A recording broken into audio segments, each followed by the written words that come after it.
Bonjour tout le monde, bienvenue sur ce nouveau webinaire consacré aux feuilles de temps.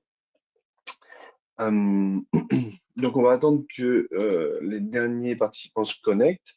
Est-ce que vous pouvez me confirmer que vous m'entendez bien? Pour ça, vous avez un petit onglet questions sur votre droite dans le panneau d'affichage et vous pouvez me- me parler. Les micros sont coupés, mais vous pouvez m'écrire des questions tout au long du webinaire et je prendrai plaisir à y répondre. Ok, super, je vois que vous m'entendez bien. On va attendre encore deux petites minutes, le temps que tout le monde puisse se connecter.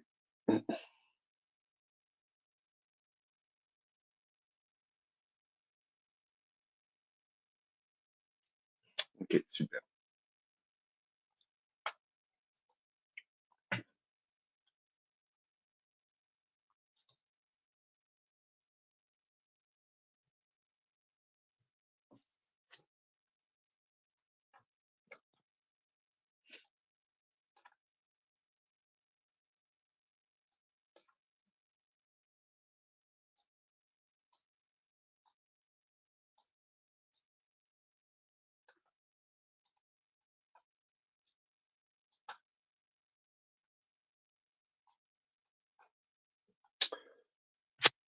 Ok, on va attendre encore une petite minute. Donc, bienvenue aux derniers arrivants. Bienvenue sur ce nouveau webinaire consacré aux feuilles de temps.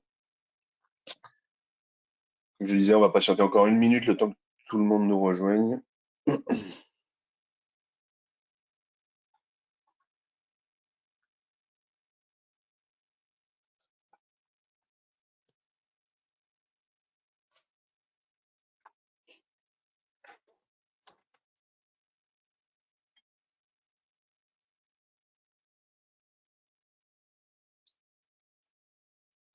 Ok, bah, je pense qu'on va pouvoir y aller. Donc, bienvenue à tout le monde. Aujourd'hui, on va parler des feuilles de temps. Donc, je vais me rendre directement sur les feuilles de temps. Donc, les sujets qu'on va aborder, c'est que je vais vous présenter les feuilles de temps, l'affichage des feuilles de temps. Ensuite, je vous montrerai les différentes manières de faire des entrées de temps, donc le poinçon, entrée de temps, etc. Puis ensuite, on se concentrera sur une feuille de temps. Je vais vous expliquer comment les comprendre, comment les approuver et tout ce qui s'ensuit. Très bien. Donc, pour entrer sur les feuilles de temps, cette petit onglet-là, donc ici, je vais arriver sur les feuilles de temps de mes employés. Donc ici, c'est la partie qui va regrouper tout le temps réalisé par vos employés. Ici, j'ai une vue administrateur, donc j'ai accès à tous les employés. Mais vous, en tant que gestionnaire, vous aurez accès uniquement aux employés qui font partie de votre équipe ou de vos équipes dont vous avez la charge. Euh, donc, comment je peux améliorer l'affichage de mes feuilles de temps? Eh ben, je peux venir utiliser, par exemple, les filtres. Donc, vous savez, les filtres, on les retrouve sur la plupart des pages Evolia. Et ici, je vais pouvoir utiliser les différents filtres. Si je souhaite, par exemple, aujourd'hui valider, approuver les feuilles de temps pour mes équipes de floor, eh ben, je vais pouvoir filtrer sur mes équipes ici. Donc, on retrouve les filtres habituels d'équipes, de position, de lieu, de membres aussi. Et ce qui est nouveau, ça va être les filtres sur les types. Donc, vous voyez, ici, on a les types d'entrée de temps. Donc, les entrées de temps non validées, les entrées de temps non verrouillées. Donc, par exemple, ça peut être un gain de temps. Je sais que j'ai validé la plupart des feuilles de temps de mes employés, mais j'ai envie de voir uniquement celles qui ne sont pas validées. Bah, je clique là-dessus et en fait, je vais voir uniquement les feuilles de temps pas encore validées. Ici, ce qui est intéressant aussi, c'est j'ai la possibilité de filtrer par statut d'emploi. Vous savez que depuis quelques semaines maintenant, on peut venir personnaliser ces statuts d'emploi. Et donc ici, je vais retrouver tous les statuts d'emploi qui composent ma compagnie et j'aurai la possibilité de venir filtrer sur ces différents statuts d'emploi. Donc les filtres, très importants à utiliser, sachant que si vous filtrez ici, on y retournera plus tard, mais les filtres vont rester actifs pour les exports que vous souhaitez faire. Donc vous pouvez utiliser ce type de filtre pour affiner les exports que vous allez faire. Donc ça, c'est sur les filtres. Vous avez la possibilité aussi de naviguer très simplement. Ça va être la même navigation sur le calendrier qu'on retrouve dans les horaires, mais vous les avez sur les feuilles de temps. Ici, sur ma période de paye.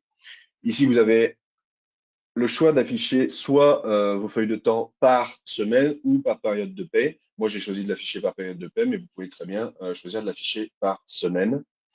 Et encore une fois, comme pour l'affichage pour l'horaire, vous avez la possibilité de faire des groupements. Donc, vous pouvez faire des groupements par équipe, par lieu ou par position. Ici, j'ai mon équipe cuisine et mon équipe floor, et je vois que j'ai ça à valider.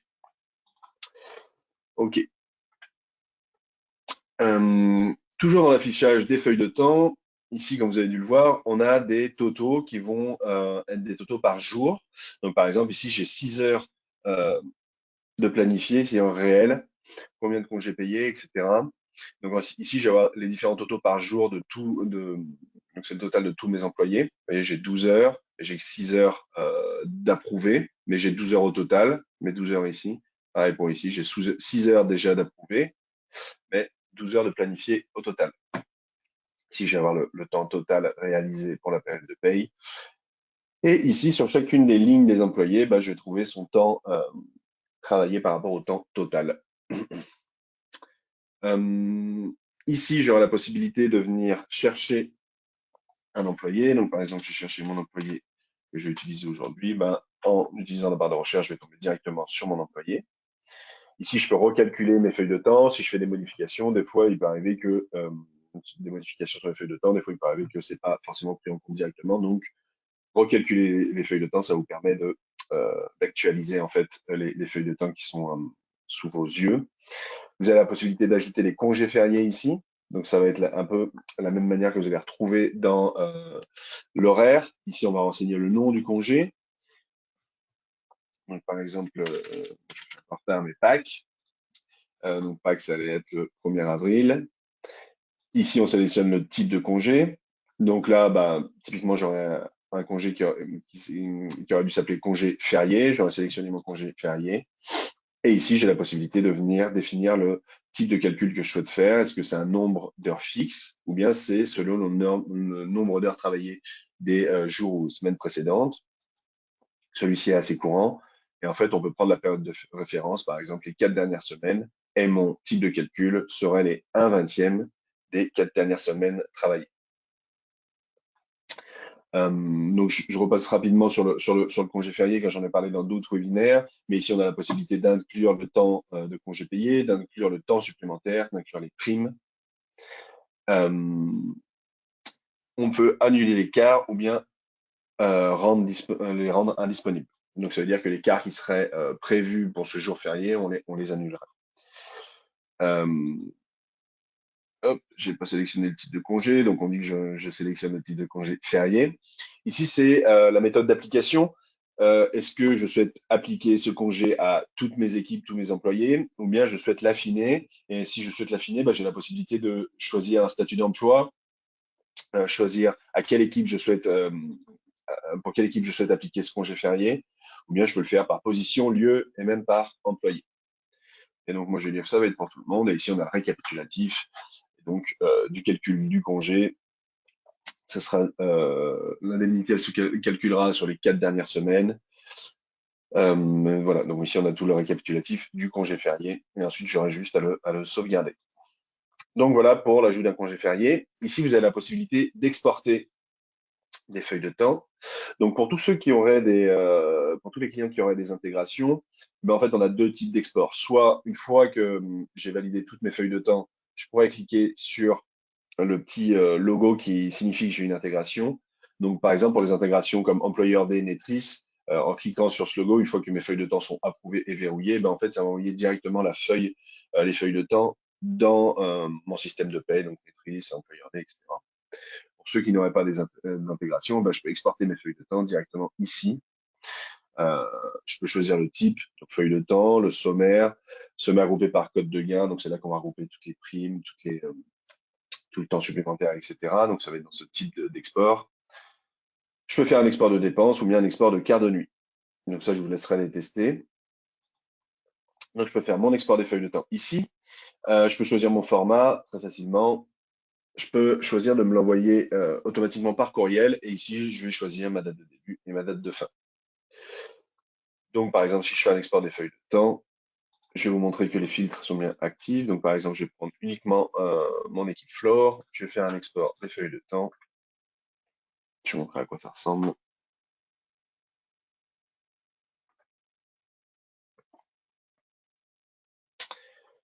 Donc là, c'est pas très beau. Je l'ai exporté en CSV. Hop, je vais faire une rapide conversion.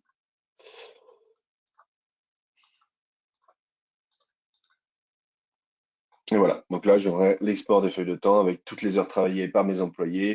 Donc, vous voyez qu'il y a l'heure de début.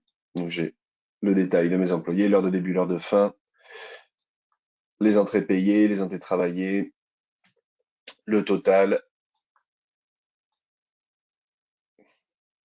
le total des heures travaillées, le taux horaire, etc. Donc là, j'ai toutes les informations sur les heures réalisées par mes employés dans ce type d'export-là. OK, donc maintenant, on va passer à l'étape de euh, valider ou non des entrées de temps. À savoir que, en fait, on a différents moyens d'entrée du temps dans Evolia. Donc, ça peut très bien être des entrées de temps de la part des employés, ou alors ça peut être des quarts de travail déjà prévus par les gestionnaires où les employés poinçonneraient leur entrée et leur sortie, ou bien des quarts de travail déjà pré-remplis par les employés. Donc, dans le cas présent, ça va être des entrées de temps faites par le poinçon, donc le poinçon de mes employés. Donc, on a différents types de poinçons. On va avoir le poinçon vert, ça veut dire que la personne, mon employé, avait un quart de travail prévu, il s'est poinçonné à temps. Euh, donc, tout est correct, c'est poinçonné et dépoinçonné à temps, donc ça limite euh, les actions du gestionnaire. Ensuite, j'ai le poinçon irrégulier. Le poinçon irrégulier, ça peut être pour plusieurs raisons. Ça peut être l'employé qui est en retard, l'employé qui poinçonne en dehors de sa zone en dehors de la zone GPS. Ça peut être un employé qui poinçonne trop en avance sur son quart de travail. Par exemple, si on a activé dans la configuration comme quoi un employé pourrait poinçonner avant l'heure de son quart, eh ben, ça sera quand même un poinçon irrégulier qui demandera un acte de gestion de la part du gestionnaire de venir approuver ou ajuster. Je vais vous montrer comment on fait ça, approuver ou ajuster euh, ce quart de travail. Et ensuite, j'ai le poinçon rouge. Donc ça, le poinçon rouge, ça veut dire que la personne a été absente. Donc c'est qu'elle n'a pas du tout poinçonné. Donc bah, deux choses, soit elle a été complètement absente et c'est pour ça qu'elle n'a pas poinçonné, ou alors c'est un oubli de poinçon. Et ensuite, donc, ça demandera un acte de la part du gestionnaire de venir approuver ou ajuster ce cas de travail. Donc ça, le poinçon irrégulier ou le poinçon rouge, c'est des choses que vous allez voir peut-être fréquemment si vous commencez à lancer le poinçon dans votre entreprise. C'est le temps que vos employés euh, prennent un peu le pli et poinçonnent correctement. OK, donc ici, on voit plusieurs choses sur cette feuille de temps.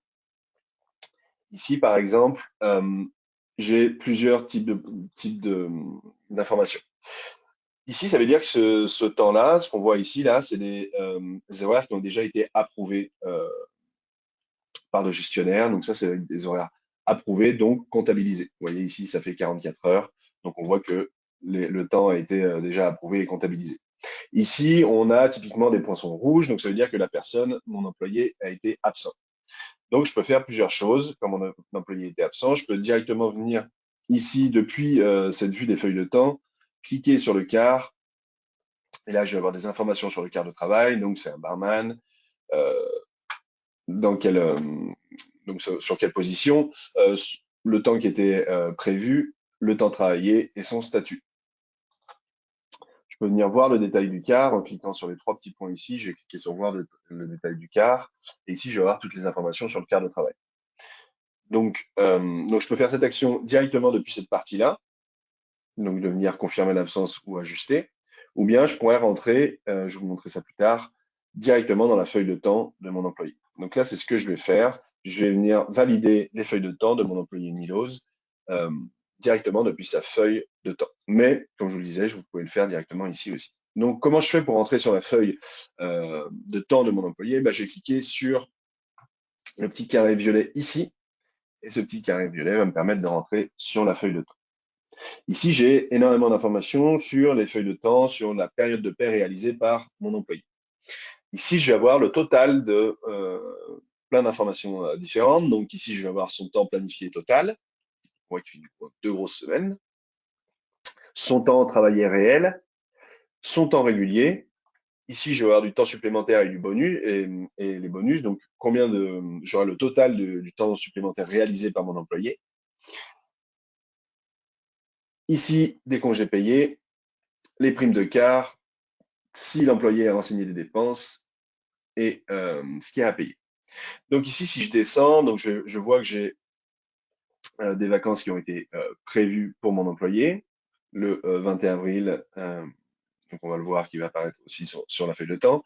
Et ici, par exemple, si je rentre euh, si je prends cette information-là, le lundi 15 avril, eh ben, on va voir le détail des heures réalisées par mon employé.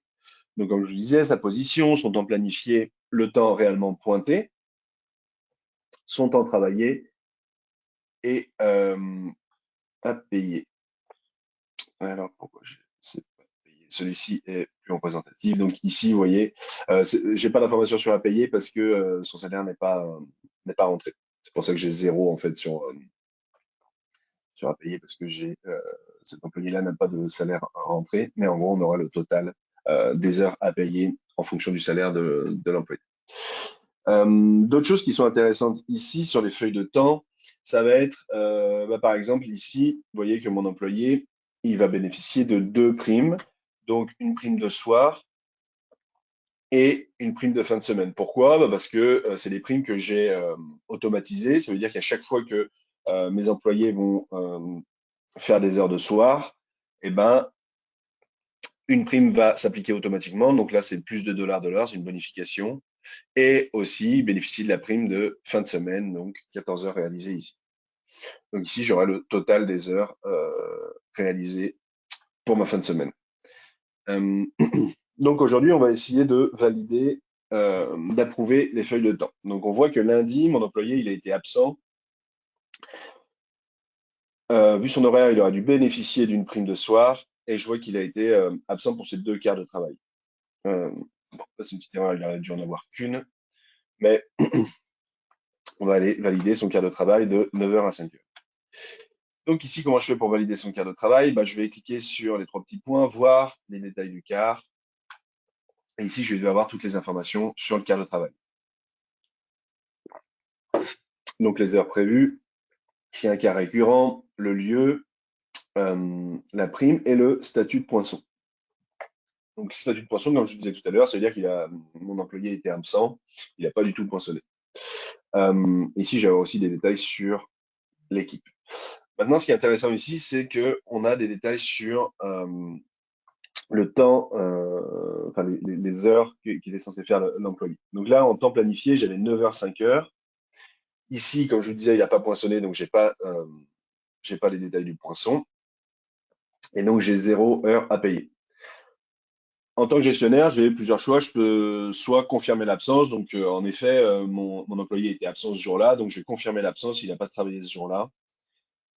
J'ai juste à confirmer l'absence. Donc, 0 heure travaillée, donc 0 heure à payer et 0 heure travaillée. Maintenant, si je vois qu'en fait mon employé, je vois qu'il a été absent aussi le mardi, mais moi en tant que gestionnaire, j'ai vu qu'il avait vraiment travaillé. Donc, je peux venir je vais reprendre le détail du quart ici. Et ici, je vais avoir des informations. Je peux prendre celui-ci, je vais prendre celui-ci. Je vais voir le détail du quart. Donc, pareil, je vois qu'il a été absent. Et en fait, moi, j'ai vu qu'il avait travaillé, parce que je l'ai vu en poste, etc. Donc, je peux venir ajuster au lieu de confirmer l'absence. Excusez-moi, au lieu de confirmer l'absence, je vais venir ajuster les heures. Ajuster les heures, ça veut dire qu'on va pouvoir modifier les heures et je vais pouvoir dire, en fait, si moi j'ai vu mon employé travailler. Donc j'ai deux choix. Soit je peux venir appliquer les heures prévues du quart. Donc si je clique ici, toutes ces informations-là vont s'auto-remplir. C'était déjà renseigné, mais en soi, je peux appliquer directement les heures prévues du quart. Bien, je peux venir les modifier. Donc par exemple, pour ce quart de travail, en fait, il était censé être payé de 11 heures à 5 heures. Il n'a pas poinçonné, mais moi je l'ai vu travailler et je l'ai même vu arriver par exemple plus tôt. Je pourrais venir modifier son heure d'arrivée ici. Il est arrivé à 9h30 pour compenser son travail de la veille. Et je pourrais ajouter un temps de pause payé ou non payé. Donc je vais rajouter par exemple 20 minutes et départ payé 5 heures. Et ici, je pourrais mettre une note. Hop. Ici, j'ai la possibilité de l'ajouter au profil de l'employé. Donc, cette note-là, ça s'ajoutera directement dans le dossier de l'employé, si on le souhaite. Ensuite, j'ai le total du quart. Donc, ici, c'est là qu'on va récapituler tout ce qui a été, toutes les heures qui ont été réalisées et qu'est-ce qui va être à payer.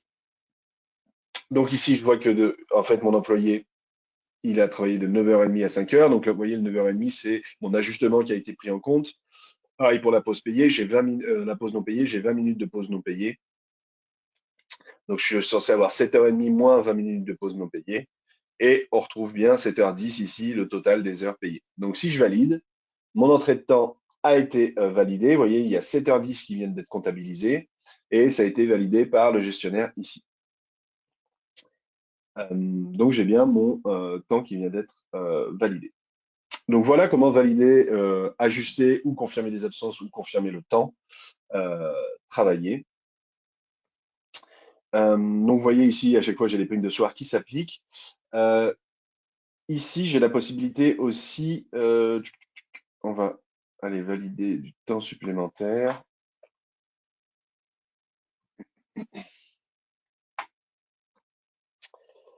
Euh, donc, on va faire en sorte que mon employé ait du temps supplémentaire. Ici, j'allais voir les règles de temps supplémentaire. Donc ici, j'ai une règle de temps supplémentaire de 40 heures. Au-delà de 40 heures, ça sera en calcul de 1,5. Donc ici, je suis censé avoir du temps supplémentaire. Et donc, si je regarde ça, donc en fait, ici, on voit que mon employé a réalisé 51 heures, mon temps supplémentaire est à partir de 40 heures. Eh ben, j'ai mon temps supplémentaire qui a été comptabilisé ici. Et ici, j'ai la possibilité aussi de renseigner des primes. Donc ça, vous pouvez l'autoriser pour vos gestionnaires. Je peux ajouter une prime sur la période de paie, donc ça va être une prime en dehors des primes que vous auriez automatisées. Eh ben, j'ai la possibilité d'ajouter une prime libre. Donc par exemple, je vais dire prime de performance. Donc ça reste à la discrétion du gestionnaire. Et en fait, je vois qu'il a fait un très bon service. Et ben, je pourrais lui rajouter par exemple 20 $. Je peux soit choisir le type de calcul, donc ça peut être un montant fixe, ça peut être des heures ajoutées au temps travaillé, ça peut être un multiplicateur horaire ou bien une bonification horaire. Ici, moi, je vais choisir le montant fixe ajouté à la période, donc je vais lui ajouter une prime qui va être en dehors des primes automatisées qui sont censées s'appliquer toutes seules. Donc ici, j'ai la possibilité de soit le payer, soit mettre les heures en banque. Ici, je pourrais renseigner le code de la prime. Alors attention, parce que souvent les gestionnaires ne sont pas forcément au courant des codes de prime à appliquer. Donc ça, c'est les codes de gain qui sont qui sont relatifs à vos systèmes de paye. Donc ça demandera sûrement de la gestion de votre part pour corriger les codes de gain. Et ici, on pourrait mettre une note. Non, service, par exemple. Pour garder un suivi sur cet élément-là. Donc ensuite, je pourrais venir associer l'équipe, la position ou le lieu pour lequel je souhaite mettre cette prime-là. Donc je regarde et j'ai bien ma prime, vous voyez, de performance qui vient de s'ajouter. Je paierai 20 $. Ici, j'ai aussi la possibilité de, vous voyez, sur le temps supplémentaire, de choisir si je souhaite le banquer ou bien le mettre ou bien le payer. Donc, par exemple, si mon temps supplémentaire, il y a une durée de 4 heures, bah, je pourrais choisir de mettre ces heures en banque. Et ici, moi, j'ai dans mes congés, j'ai créé une banque qui s'appelle temps banqué. Je pourrais cliquer là-dessus et en fait, ça veut dire que ces 4 heures de temps travaillé, de temps supplémentaire, s'ajouteraient dans la banque que j'ai appelée temps banqué et l'employé pourrait venir piocher dans cette banque pour prendre des heures de congé, par exemple. Donc pour ça, ce qu'il faut faire, c'est venir, je vais vous montrer comment faire. Donc là, je vais banquer ce temps-là. C'est si vous choisissez de banquer du temps pour vos employés, bah, vous pouvez venir dans les paramètres. Ça va être dans paie et congés, dans les types de congés. Et vous voyez, moi je l'ai ajouté ici, mon temps banqué. Vous pourriez très bien ajouter un type de congé ici. Je vais vous montrer comment le faire. Donc ici, j'aurai mon temps banqué, l'unité en heures, est-ce que c'est un congé payé, oui ou non. Mais en fait, ce qui est intéressant ici, c'est dans les paramètres avancés, vous avez la possibilité de l'inclure dans le calcul du temps supplémentaire. Hop, j'ai oublié une partie, tac, tac, tac. Ouais, non, c'est ça. L'inclure dans le calcul du temps supplémentaire, dans le calcul des congés fériés, etc. Et donc, vous pourriez utiliser cette banque de congés à destination des employés pour qu'ils puissent piocher dedans. Et ensuite, ce sera à vous de définir si vous souhaitez banquer ou non le temps supplémentaire réalisé par vos employés. Euh, donc voilà, on voit ici que j'ai mon congé qui a été approuvé par mon employé qui apparaît ici. Euh, bon là c'était un mauvais exemple parce qu'il y a 0 jour de congé, mais mon jour de congé apparaîtrait ici et on aurait le nombre de congés payés qui s'afficherait ici. Ok, donc une fois que j'ai validé toutes les feuilles de temps de toutes les heures de mon employé, on arrive à la fin de la période de paie, et ben, je vais devoir valider, enfin approuver toutes les heures de mon employé, puis le verrouiller. Et ensuite, mon gestionnaire, enfin la personne en charge de la paie, pourra exporter toutes les heures des employés. Donc, je peux le faire soit une par une, comme je vous ai montré, soit dans le cas où c'est des heures pré-remplies par un employé, des heures pré-remplies, donc elles seraient toutes correctes, bah, je pourrais approuver la feuille de temps d'un coup de cette manière-là. Ou alors, si je vois que toutes les heures sont correctes, bah, je peux tout approuver ici. Ce que je vous ai pas montré aussi, c'est comment un employé pourrait faire des entrées de temps. Donc, depuis son cellulaire, c'est assez facile. Il a un petit plus en bas à droite où il peut créer une entrée de temps. Ou bien, depuis la plateforme, en fait, ça serait assez simple. On viendrait sur le petit plus ici, ajouter du temps. Et l'employé peut ajouter du temps travaillé. Donc là, ça fait une entrée de temps. C'est pareil, cette entrée de temps, elle va demander une approbation de la part du gestionnaire. Donc, ça sera du temps perçu comme irrégulier. Donc, poinçon orange, ça veut dire que euh, le gestionnaire devra venir approuver cette entrée de temps. Donc ici, je vais choisir une équipe. Moi, j'en ai plusieurs ici parce que par défaut, j'ai été assigné à plusieurs équipes. Mais la plupart du temps, vos employés, ils sont assignés à une équipe, une ou deux positions et un lieu. Donc eux, ça sera déjà potentiellement pré-rempli. Mais donc ici, je viendrai chercher ma position pour laquelle j'ai réalisé des heures, la date, donc dimanche 21 avril. Et ici, je vais renseigner mes heures travaillées. Donc le dimanche, j'ai fait bah, par exemple 10 heures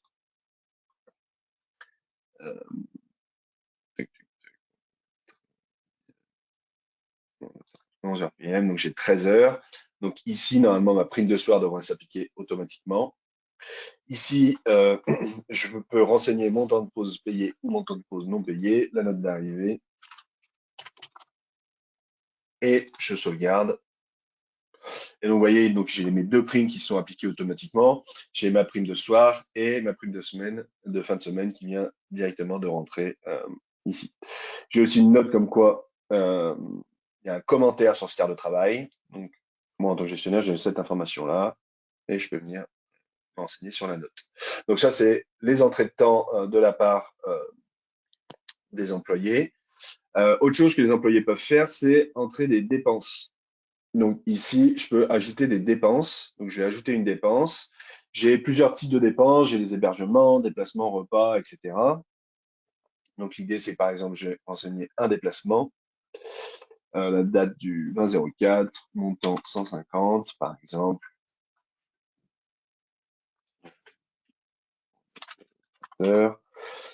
Ici, je pourrais joindre un fichier, donc ça pourrait être la facture, et je sauvegarde, et cette dépense va s'ajouter. Je la vois pas. Ah si, ouais, elle est là. Donc je vois bien ma dépense qui a été ici avec le déplacement,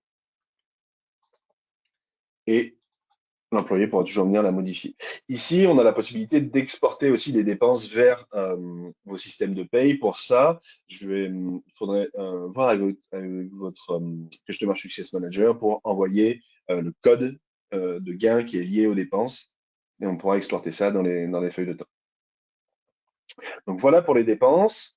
Donc je reviens à ce que je disais tout à l'heure, j'avais juste oublié ces deux petits éléments. Une fois que j'ai validé toutes mes feuilles de temps pour mon employé, bah, je peux venir verrouiller La feuille, ça veut dire quoi? Verrouiller, ça veut dire que, donc là, il y a juste les administrateurs qui peuvent faire ça. C'est les gestionnaires ne pourront plus venir modifier les feuilles de temps. Donc, ça me permet d'avoir des feuilles de temps qui ne sont plus modifiées, de les exporter tout simplement à la paye. Donc, je peux verrouiller ici. Ce qui est intéressant aussi en tant que gestionnaire, c'est que je vais pouvoir naviguer entre différentes feuilles de temps. Donc ça, c'est une nouveauté qui est apparue récemment, qu'on a livré récemment. Avant, il fallait retourner sur les feuilles de temps et prendre la feuille de temps suivante que je souhaitais valider. Vous voyez, donc là, j'ai la feuille de temps de Milos qui a été verrouillée. En fait, maintenant, hop, si je rentre directement sur la feuille de temps, je peux naviguer de feuille de temps en feuille de temps avec le précédent et suivant ici. Donc ça va vous faire gagner quand même pas mal de temps. Donc je déverrouille. Et voilà. Euh, ok. Est-ce que vous avez des questions? Est-ce que vous souhaitez que je revienne sur certains points? Ce que je voulais vous montrer maintenant, c'était un peu la bonne pratique à faire avant l'export des feuilles de temps. Donc maintenant, on doit valider les feuilles de temps pour la semaine de paye précédente. Qu'est-ce que je viendrais faire? Eh bien, je viendrais filtrer ici. Je viendrais cliquer sur les entrées de temps non validées et les entrées de temps non verrouillées. Bon, là, j'en ai pas. Mais donc ici, ça veut dire que ça, il me reste à approuver toutes ces feuilles de temps-là avant de pouvoir exporter la feuille de paie. Donc, je viendrai approuver tout ça.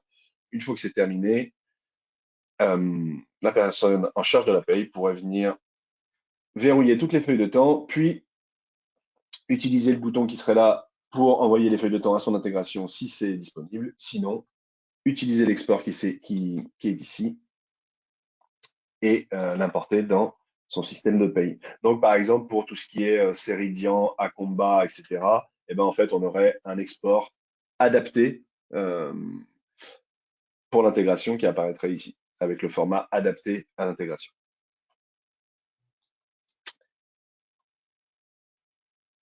Bah, écoutez, on avait fait le tour pour les feuilles de temps. Est-ce que vous aviez des questions? N'hésitez pas à me poser vos questions dans l'onglet prévu, donc sur votre droite dans le panneau d'affichage. Si vous voulez que je revienne sur certains points ou autres, ce sera avec grand plaisir.